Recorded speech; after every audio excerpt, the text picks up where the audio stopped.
Hello बच्चों, तुम्हारा chapter चल रहा था इशू ऑफ शेयर कैपिटल और हमने इसमें कल टॉपिक पढ़ा था for feature of shares and re issue of forfeited shares. ठीक है, तो क्वेश्चन नंबर 54 आपकी प्रॉब्लम है, पेज नंबर 8.140। रतन लिमिटेड ने फॉरफिट करे 3000 शेयर्स ऑफ 10 ईच। ये क्वेश्चन नंबर 54, 3000 शेयर्स है ऑफ ₹10 ईच, ₹2 प्रीमियम पे। तो 10 प्लस 2 रुपीज आपका प्रीमियम है।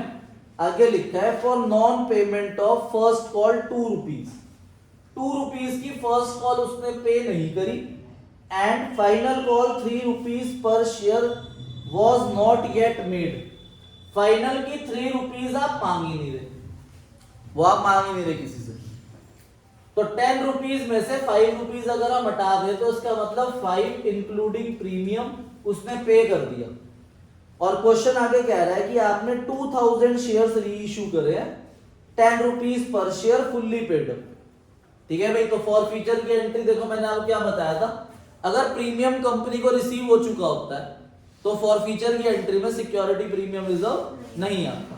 तो यहां पर आपकी एंट्री हो जाएगी share capital account debit to share for future account and to call in arrear account की जगह आप फर्स्ट कॉल भी लिख सकते हो। तो शेयर कैपिटल अकाउंट डेबिट के आगे आ जाएगा आपका 3000 into ₹7 called up value 21,000। Share for future के आगे आता है पेड अप अमाउंट, प्रीमियम लेना नहीं है, तो 3000 इंटू 5 15,000 और कॉल इन अरियर 6,000। अब 3000 शेयर्स आपने फॉरफिट करे और आपको 15,000 का गेन हो चुका है अब तक। तो फाइनल गेन देखना है मेरी इशू के टाइम पे। तो आपने री इशू करा ₹10 में, तो री इशू देखो फेस वैल्यू पे हो रहा है, तो एंट्री क्या हो जाएगी, bank account debit to share capital account. ठीक है, ₹10 में आपने री इशू करे, लेकिन आपने री इशू सिर्फ 2000 शेयर्स करे। तो 2000 शेयर्स ₹10 में कर दिए, तो 20,000 एंड टू शेयर कैपिटल 20,000। अब मैंने आपको कल बताया था कि जब भी शेयर री इशू होते हैं तो री इशू के साथ एक कॉम्प्लीमेंट्री एंट्री होती है। ठीक है, तो जो हमारे पास फॉर फीचर का गेन हुआ है, कितना गेन हुआ है हमें, पर ये 15,000 कितने शेयर का पैसा है, 3,000 शेयर का पैसा है, ₹15,000। तो क्या आप बता सकते हो 2000 शेयर का कितना होगा, 10,000। तो 10,000 में से यहां पर कुछ भी यूज नहीं हुआ, तो ये 10,000 गेन है हमें, ये सारा का सारा कहां ट्रांसफर हो जाएगा, कैपिटल रिजर्व। तो एक एंट्री और हो जाएगी share for future account debit to capital reserve account 10,000।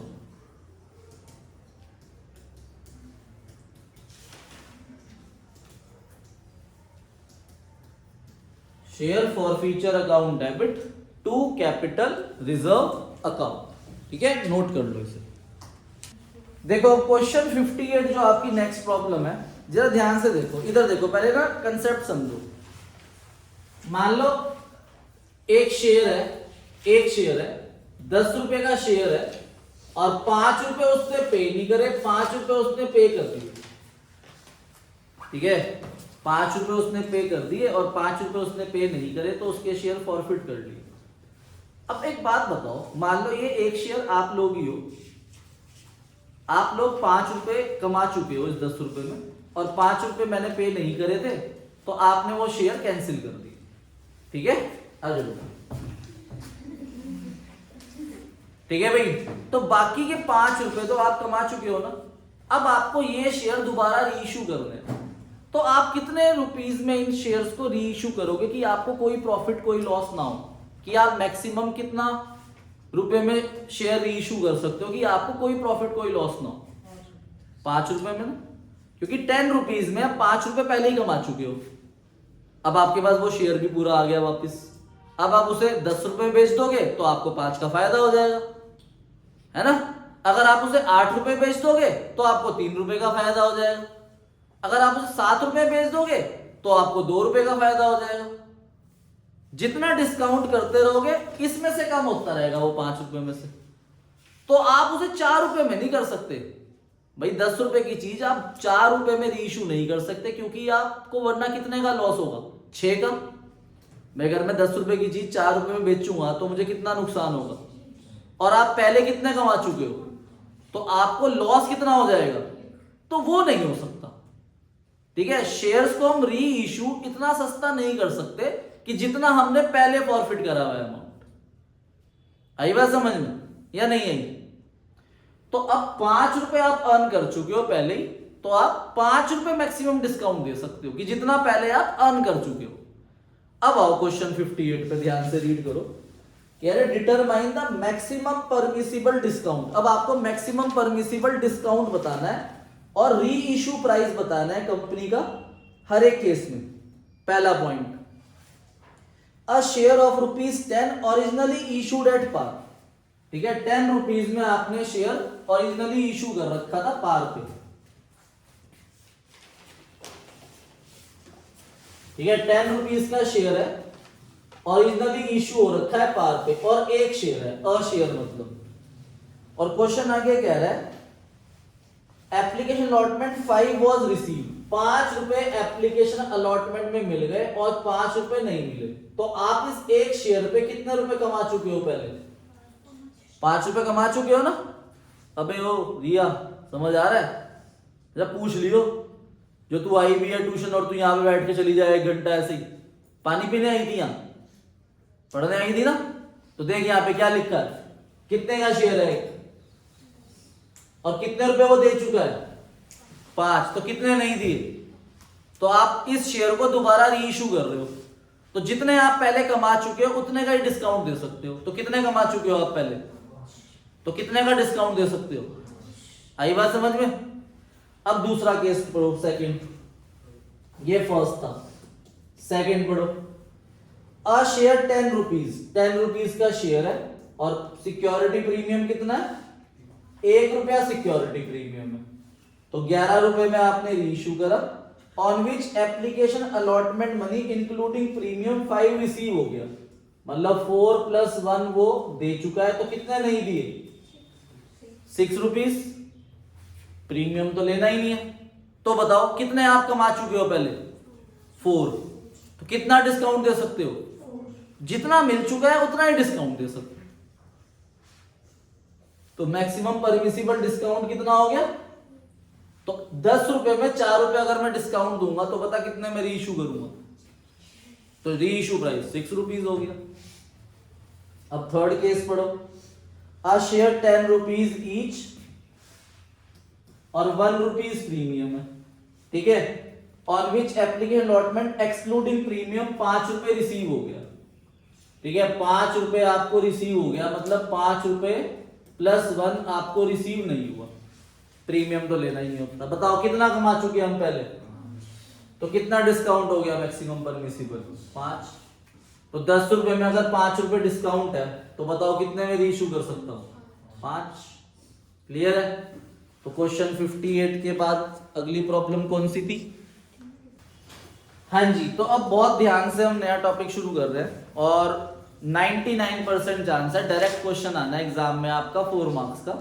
Share capital का नोट बनाने के लिए आएगा बैलेंस शीट। ठीक है, किसका नोट बनाने के लिए आएगा? Share capital. तो देखो भाई, जो आपका शेयर कैपिटल होता है वो शेयर कैपिटल 3 पार्ट्स में डिवाइड हो रखा होता है। ऑथराइज्ड शेयर कैपिटल, ऑथराइज्ड को हम रजिस्टर्ड भी बोलते हैं, रजिस्टर्ड शेयर कैपिटल, या फिर नॉमिनल शेयर कैपिटल। ठीक है, 3 नाम हो सकते हैं इसके, नॉमिनल शेयर कैपिटल, ऑथराइज्ड, उसके बाद सेकंड होता है आपका इशूड शेयर कैपिटल, जो हमने मार्केट में इशू करे, और थर्ड होता है आपका सब्सक्राइब्ड शेयर कैपिटल। ठीक है भाई, authorised share capital, issued share capital और सब्सक्राइब्ड शेयर कैपिटल। ठीक है, अब जो ऑथराइज्ड शेयर कैपिटल होता है ना, ये वो शेयर कैपिटल होता है जो मैक्सिमम कंपनी मार्केट में टोटल इशू कर सकती है। आपने बिजनेस पढ़ा होगा, कंपनी जब भी सेटअप होती है तो उसे 2 डॉक्यूमेंट बनाने होते हैं। कौन कौन से देवांश चौहान? जब भी कोई कंपनी सेटअप होती है तो सबसे पहले वो 2 डॉक्यूमेंट्स प्रिपेयर करती है। वो 2 डॉक्यूमेंट्स कौन से होते हैं? वो तो पार्टनरशिप में होती है ना। कंपनी में क्या होता है बेटा? ये होती होगी नहीं बेटा, मेल है वो, होता होगा डॉक्यूमेंट्स। पता है आपको? पता है आपको, आपसे बोला नहीं जा रहा, बस पता आपको सब है। ठीक है, 2 डॉक्यूमेंट होते हैं ना, मेमोरेंडम ऑफ एसोसिएशन और आर्टिकल ऑफ एसोसिएशन। ठीक है भाई, तो आर्टिकल ऑफ एसोसिएशन के अंदर क्लॉजेज होते हैं, 12 क्लॉज होते हैं टोटल। तो उसमें एक क्लॉज होता है कैपिटल क्लॉज। उस कैपिटल क्लॉज के अंदर हमारा ऑथराइज शेयर कैपिटल लिखा होता है। आर्टिकल ऑफ एसोसिएशन के अंदर एक कैपिटल क्लॉज होता है। उस कैपिटल क्लॉज के अंदर ऑथराइज शेयर कैपिटल लिखे होते हैं कि मैक्सिमम मार्केट में कंपनी टोटल कितने शेयर इशू कर सकती है। ठीक है, जब कंपनी सेटअप होती है तब ये लिखा जाता है। क्या सर, हमने अगर एक बार ऑथराइज शेयर कैपिटल लिख दिए तो क्या वो चेंज नहीं हो सकते? हो सकते हैं। जनरल मीटिंग में एक रेजोल्यूशन पास होगा और उसके अकॉर्डिंगली फिर वो अपना शेयर कैपिटल चेंज कर सकते हैं। ठीक है, फिलहाल ये हमारा टॉपिक नहीं है। तो अब इसका बैलेंस शीट में कैसे रिप्रेजेंट करना है, तो वो शेयर कैपिटल का नोट सीख रहे हैं हम बनाने के लिए। ठीक है, मान लो कंपनी जो है जब ऑथराइज शेयर कैपिटल वो लिख रही थी तो कंपनी ने डिसाइड कर लिया था एक ही बार कि 1 lakh equity shares and 50,000 preference shares, ये कंपनी ने लिख दिया था। तो 1 लाख इक्विटी शेयर्स और 50,000 प्रेफरेंस शेयर्स आपके ऑथराइज शेयर कैपिटल के अंदर लिख दिए जाएंगे। अब इसमें से कंपनी मार्केट में इशू कितने कर रही है? मान लो मार्केट में कंपनी ने 1 लाख में से मान लो 20,000 इक्विटी शेयर इशू करे, तो वो इशूड के अंदर आ जाएंगे 20,000 इक्विटी शेयर्स। तो 20,000 इक्विटी शेयर्स मार्केट में इशू कर दिए। अब 20,000 में से लोग कितने खरीद रहे हैं और लोग कितने पैसे दे रहे हैं, उसे सब्सक्राइब्ड शेयर कैपिटल के अंदर लिखा जाता है। जो सब्सक्राइब्ड शेयर कैपिटल होता है इसके अंदर 2 हेडिंग आती है। फर्स्ट होती है फुल्ली पेड अप और दूसरी होती है नॉट फुल्ली पेड अप। ध्यान से देखना, मान लो आपने 20,000 शेयर मार्केट में इशू करे, 10 रुपए का एक शेयर है, 3 रुपए एप्लीकेशन, 3 रुपए अलॉटमेंट, 4 रुपए फाइनल कॉल। तो एक बंदे के पास 1000 शेयर है, एप्लीकेशन दी, अलॉटमेंट दी, फर्स्ट कॉल नहीं दी, फर्स्ट एंड फाइनल कॉल। तो आपने 20,000 शेयर में से 1,000 शेयर होल्डर है जो सारे पैसे नहीं दे रहे, 4 रुपए नहीं दे रहे ना। तो क्या आप देवांश मुझे बता सकते हो कितने शेयर होल्डर ऐसे हैं जो सारे पैसे दे रहे? 19,000। तो 19,000 को हम फुल्ली पेड अप के अंदर लिखेंगे। किसके अंदर लिखेंगे? फुल्ली पेड अप के अंदर। और जो नॉट फुल्ली पेड अप है वो कितने हैं? 1000। तो उन्हें 1000 नॉट फुल्ली पेड अप के अंदर लिखे जाएंगे। और नॉट फुल्ली पेड अप में से नीचे लेस कर दिया जाता है call in arrear.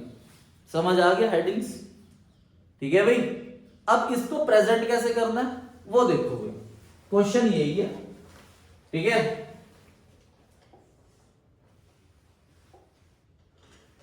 Authorise share capital या रजिस्टर्ड शेयर कैपिटल, ऐसे आप शेयर कैपिटल का नोट बनाओगे, शेयर कैपिटल का नोट बन जाएगा ऐसे।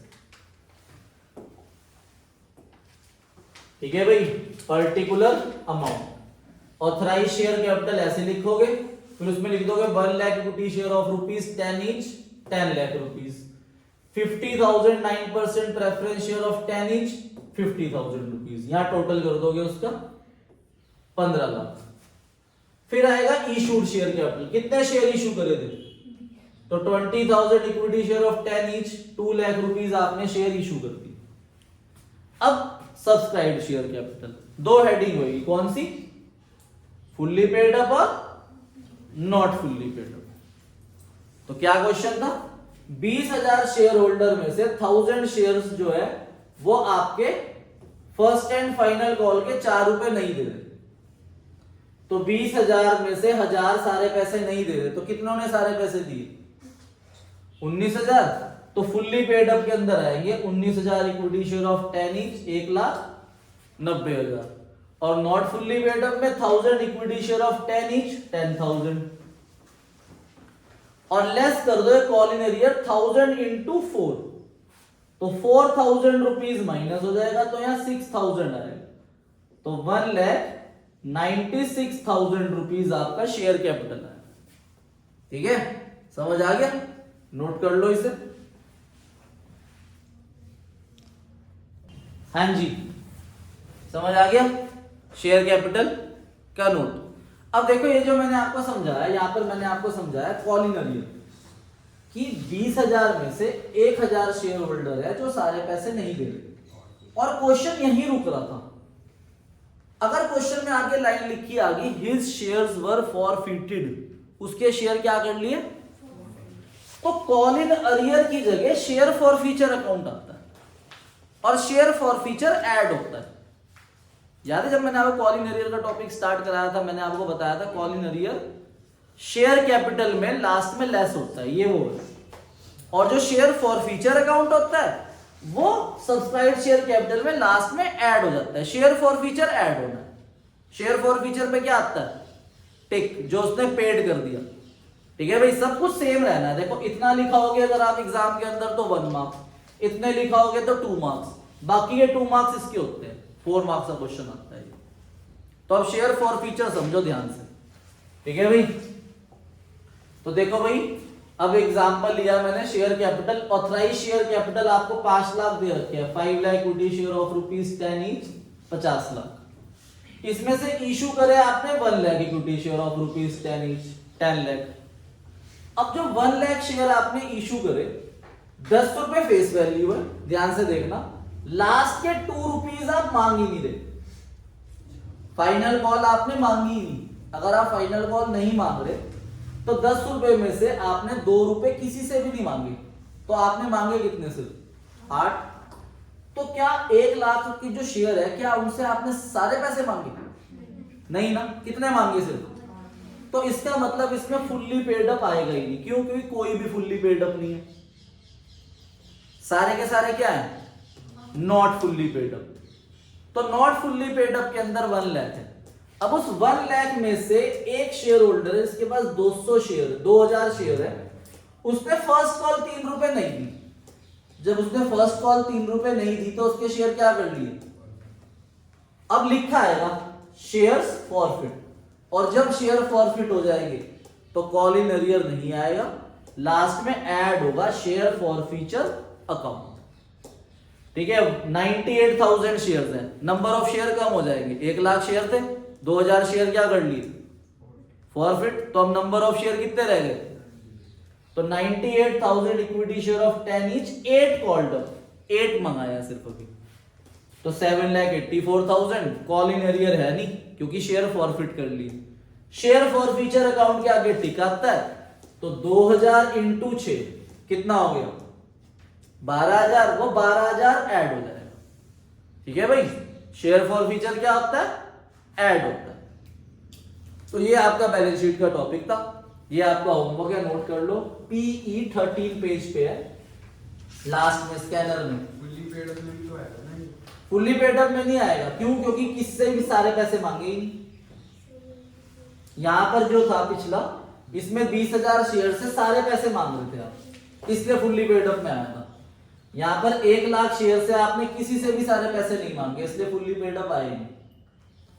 तो PE पेज 13 पे 2, 7, 10, 11, 13, 14, 16 और ये चैप्टर के अंदर का होमवर्क है, क्वेश्चन 79, 81, 87, 92, 95। ठीक है, नोट कर लो इसे।